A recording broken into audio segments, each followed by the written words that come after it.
Assalamualaikum warahmatullahi wabarakatuh.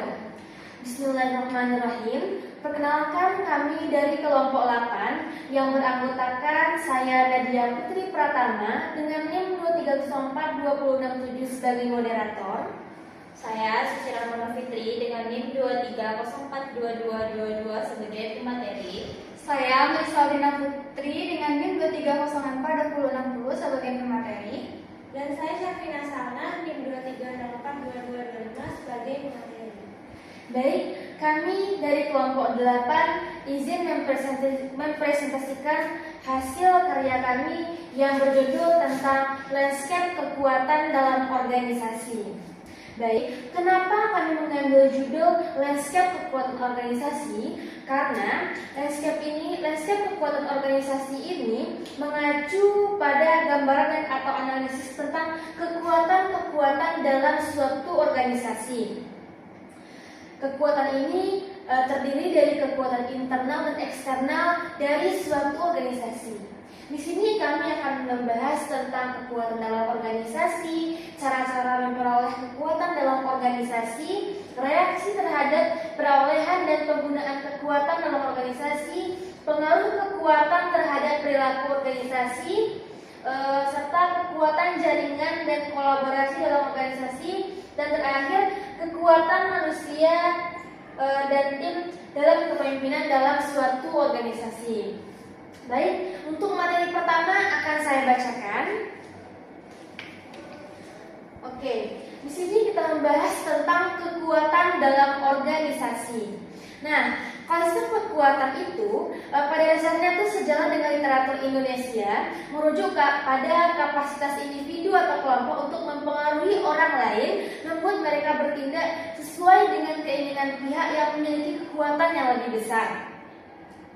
Nah, kekuatan dalam organisasi ini bersumber dari beberapa hal dan berbagai hal-hal lainnya dan memainkan peran krusial dalam dinamika internal dan eksternal dalam suatu organisasi.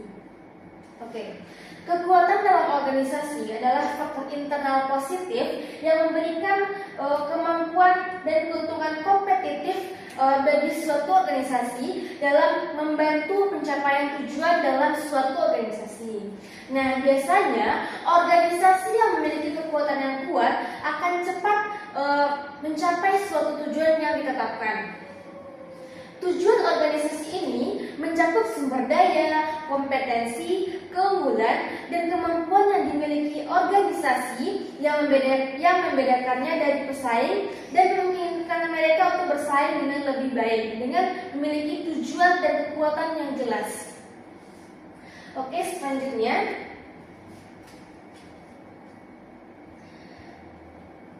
di sini kami membahas tentang cara-cara memperoleh kekuatan dalam suatu organisasi.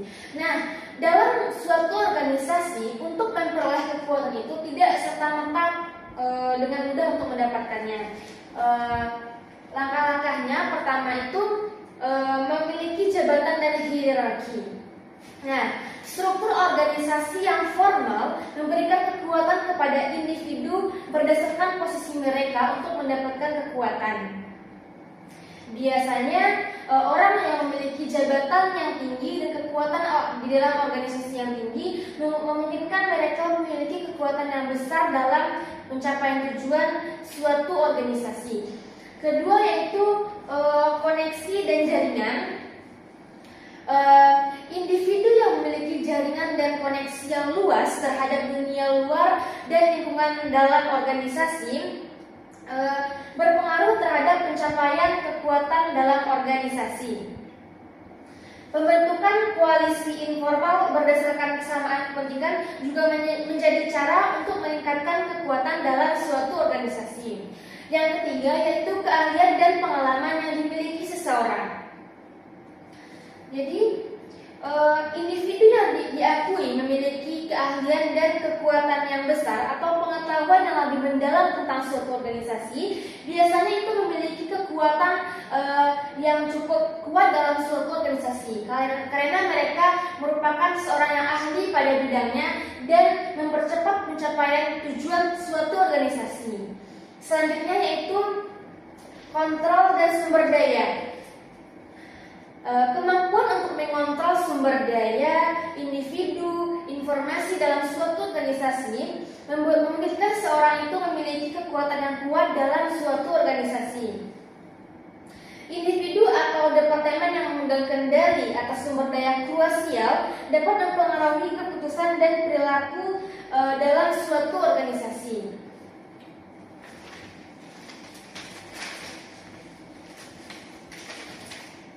Selanjutnya, karisma dan kepribadian yang dimiliki oleh individu.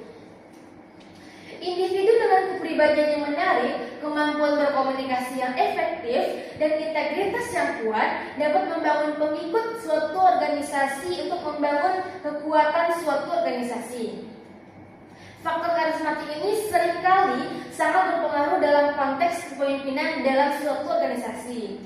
Selain yang terakhir yaitu senioritas dan usia. Dalam beberapa organisasi di Indonesia, senioritas dan usia ini masih dihormati dan dapat memberikan pengaruh internal. Meskipun bukan sumber kekuatan formal, pandangan dan saran dari senior seringkali dapat didengar dan dipertimbangkan dalam menentukan tujuan dan kekuatan dalam suatu organisasi. Sekian penyampaian materi dari saya. Terima kasih. Untuk penyampaian materinya akan dibacakan oleh Melisa Audina Putri. Kepada Melisa dipersilahkan. Baik, di sini saya akan membacakan materi tentang reaksi terhadap perolehan dan penggunaan kekuatan organisasi perspektif Indonesia. Di sini, yang pertama yaitu penghormatan terhadap hierarki. Umumnya ada kecenderungan untuk menghormati dan menerima kekuatan yang berasal dari posisi formal. Yang kedua yaitu pentingnya harmoni dan menghindari konflik terbuka. Budaya Indonesia cenderung menekankan harmoni dan menghindari konfrontasi langsung. Reaksi negatif terhadap penggunaan kekuasaan mungkin tidak selalu diungkapkan secara terbuka, tetapi bisa berupa gosip, pembentukan kelompok, oposisi informal, atau penurunan motivasi kerja. Selanjutnya yaitu kolektivisme dan loyalitas kelompok. Reaksi terhadap kekuasaan juga dapat dipengaruhi oleh loyalitas terhadap kelompok kerja atau informal. Jika penggunaan kekuasaan dianggap merugikan kelompok, solidaritas dapat meningkatkan dan muncul perlawanan kolektif. Selanjutnya yaitu penerimaan kekuatan ahli. Kekuatan yang didasarkan pada dan kontribusi upaya cenderung lebih diterima dan dihormati. Selanjutnya yaitu aktivitas terhadap kekuatan reformasi. Penggunaan kekuatan yang didasarkan pada hubungan dan pengaruh positif seringkali lebih efektif dibandingkan dengan penggunaan kekuatan paksaan yang dapat menumbuhkan rasa tidak nyaman dan resistensi. Baiklah, sekian materi yang dapat saya sajikan. Selanjutnya materi yang akan disampaikan oleh Sarah. Kepada Sarah dipersilakan. Baiklah, saya akan memaparkan materi terkait dengan pengaruh kekuatan terhadap perilaku organisasi. Nah, dalam suatu organisasi, kekuatan tentu memiliki pengaruh yang signifikan. Yang mana di antara pengaruh kekuatan tersebut adalah pengambilan keputusan yang tersentralisasi. Nah, struktur hierarki yang kuat dapat menyebabkan pengambilan keputusan itu lebih tersentralisasi di tangan pemimpin ataupun pihak yang memegang posisi tertinggi. Selanjutnya adalah komunikasi yang cenderung top down, yang dimana kekuatan dapat berpengaruh terhadap aliran informasi yang akan lebih dominan dari atas ke bawah, sehingga komunikasi dua arah dan kemudian diskusi terbuka mungkin akan sulit dicapai. Dan selanjutnya pengaruhnya yaitu potensi korupsi, kolusi, dan nepotisme. Kenapa? Karena jaringan personal dan koneksi yang kuat dapat membuka peluang terjadinya praktik korupsi, kolusi, dan nepotisme jika tidak disertai dengan pengawasan yang efektif dan akuntabilitas yang baik. Dan selanjutnya adalah dinamika kelompok informal yang kuat. Nah, kelompok-kelompok informal berdasarkan kedekatan personal dan kesamaan tentu punya pengaruh signifikan terhadap kinerja dan kemudian pencapaian tujuan organisasi. Selanjutnya adalah manajemen konflik yang cenderung konflik di Indonesia itu cenderung menggunakan penyelesaian secara damai dan kemudian akomodatif.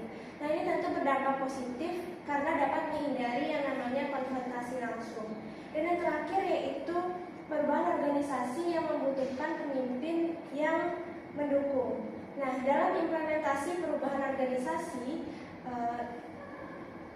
keberadaan pemimpin sangatlah penting dan sangat bergantung kepada bagaimana pemimpinnya memberikan dukungan terhadap organisasi. Nah, yang selanjutnya yang akan saya jelaskan yaitu terkait dengan kekuatan manusia, tim dan kepemimpinan. Nah, tim adalah diartikan sebagai sekelompok kecil orang dengan keahlian yang saling melengkapi dan kemudian bekerja sama untuk mencapai tujuan bersama dan bertanggung jawab terhadap hasil kerja. Nah, untuk mencapai tim yang solid dapat dicapai melalui beberapa hal seperti yang pertama yaitu sinergi. Sinergi adalah kombinasi keahlian dan perspektif yang beragam dalam tim yang tentunya dapat menghasilkan inovasi dan ide-ide baru yang lebih kreatif. Dan selanjutnya adalah dukungan sosial. Nah, dukungan sosial di sini maksudnya adalah bahwa tim yang solid itu adalah tim yang dimana anggotanya saling mendukung, kemudian saling memotivasi dan saling berbagi tanggung jawab sehingga dapat meningkatkan kinerja organisasi secara keseluruhan. Selanjutnya adalah terkait dengan pembelajaran kolektif. Hal ini dimaksudkan bahwa tim itu adalah sebagai wadah untuk dimana anggotanya dapat berbagi pengetahuan, berbagi pengalaman, bahkan keterampilan untuk memperkuat kapabilitas organisasi. Selanjutnya adalah fleksibilitas dan adaptasi. Tim yang solid itu adalah tim yang mampu beradaptasi terhadap tantangan perubahan yang ada di depan karena mereka punya beragam potensi yang dapat mereka andalkan. Dan yang terakhir adalah pengambilan keputusan yang lebih baik. Nah, tim yang solid itu adalah tim yang melibatkan berbagai perspektif dari anggotanya sehingga keputusan yang dihasilkan nantinya lebih komprehensif dan dapat dipertimbangkan. Selanjutnya adalah pemimpin transformasional. Nah, pemimpin dalam organisasi menjadi kunci karena dapat memperkuat organisasi. Nah, di antara pemimpin yang dibutuhkan adalah pemimpin yang transformasional.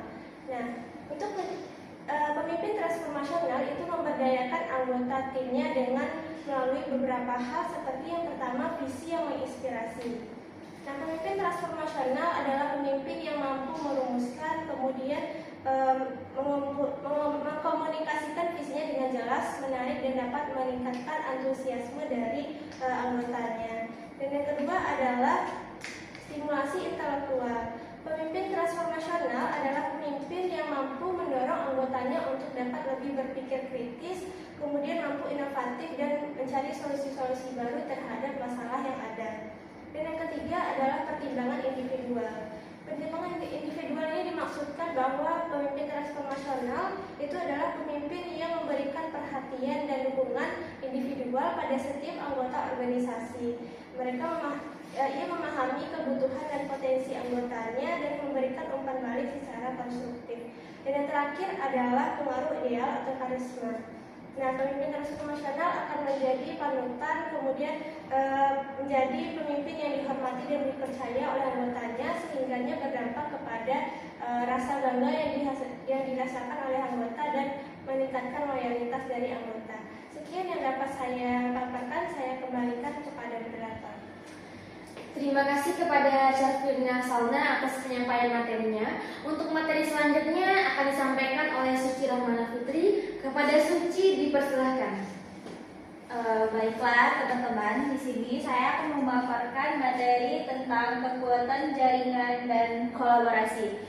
Seperti yang kita tahu pada saat ini dalam era globalisasi dan persaingan yang ketat, kekuatan organisasi tidak hanya berasal dari sumber internal saja, tapi juga dari kemampuan membangun dan memanfaatkan jaringan serta melakukan kolaborasi dari pihak eksternal. Di Indonesia dengan budaya relasi yang cukup kuat, jaringan dan kolaborasi memiliki potensi besar, yaitu untuk pertama itu di sini untuk akses ke sumber daya tambahan. Di mana maksudnya kolaborasi dengan organisasi lain dapat memberikan akses ke sumber daya yang berbeda ke sumber daya yang mungkin tidak dimiliki sendiri, seperti teknologi, pengetahuan, dan pasar baru. Yang kedua yaitu peningkatan inovasi, di mana bekerja sama dengan pihak eksternal yang memiliki keahlian dan perspektif yang berbeda dalam memicu ide-ide baru dan inovasi produk atau layanan. Yang ketiga, di sini kita bisa lihat yaitu pengurangan resiko. Pengurangan resiko ini memiliki berbagai macam resiko dan biaya melalui kolaborasi dapat membuat organisasi lebih tangguh dalam menghadapi ketidakpastian. Ya, yang keempat itu ada peningkatan legitimasi dan reputasi. Berasosiasi dengan organisasi yang memiliki reputasi baik dapat meningkatkan citra dan kepercayaan publik terhadap organisasi. Yang kelima bisa kita lihat di sini yaitu ekspansi pasar. Ekspansi pasar di mana kolaborasi dan jaringan dapat memfasilitasi akses ke pasar yang lebih luas, baik di dalam atau di luar negeri. Dan yang poin terakhir itu yaitu pengembangan keahlian, di mana kolaborasi dapat menjadi sarana untuk belajar dan mengembangkan keahlian baru melalui pertukaran pengetahuan dan praktek terbaik. Mungkin itu saja pemaparan materi dari saya kembalikan ke moderator. Terima kasih kepada Suciana Fitri atas penyampaian materinya. Sekian penyampaian materi dari kami kelompok 8 tentang mindset kekuatan dalam organisasi. Selanjutnya, kami dari kelompok 8 membuka sesi tanya jawab. Bagi teman-teman yang ingin bertanya, silakan bertanya